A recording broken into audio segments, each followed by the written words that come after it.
The psychology of people who stay calm while others panic. Think about the last time something went wrong. A deadline collapsed, an argument exploded, bad news arrived out of nowhere.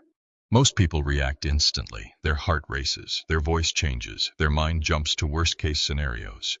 But there's always that one person. They don't rush. They don't raise their voice. They don't look scared. And what's interesting is, they're not pretending. So what's actually happening inside their mind? Let's break it down. When humans face stress, the brain has two main systems fighting for control. One is fast, emotional, and loud. The other is slower, logical, and quiet. Panic happens when the emotional system takes over completely. They learned, often through experience, that reacting doesn't always solve problems. Maybe they panicked before, and it made things worse. Maybe they reacted emotionally and paid the price. So their brain adapted. Over time, it learned. Slow reactions lead to better outcomes. This isn't talent. It's conditioning. There's also something else at play: cognitive control. Calm individuals don't allow every thought to become a command. When panic hits, most people think, "This is bad, this is terrible, this is a disaster." Calm people still get those thoughts, but they don't obey them. They let the thought pass without turning it into action. That ability is rare and powerful. Calm happens when the logical system stays online. People who stay calm aren't fearless. They just don't let fear drive the wheel. Their brain pauses before reacting. That pause is everything. Here's something most people don't realize.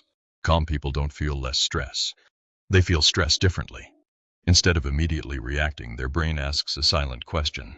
Is this actually dangerous or just uncomfortable? That single distinction changes everything. Because discomfort feels urgent, but it's rarely deadly. And the brain of a calm person knows that.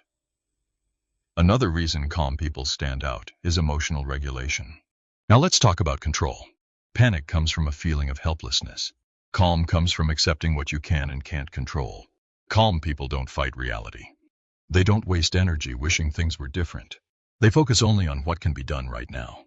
That mental shift reduces stress instantly, because the brain relaxes when it sees a clear path forward, even a small one. Here's a surprising truth.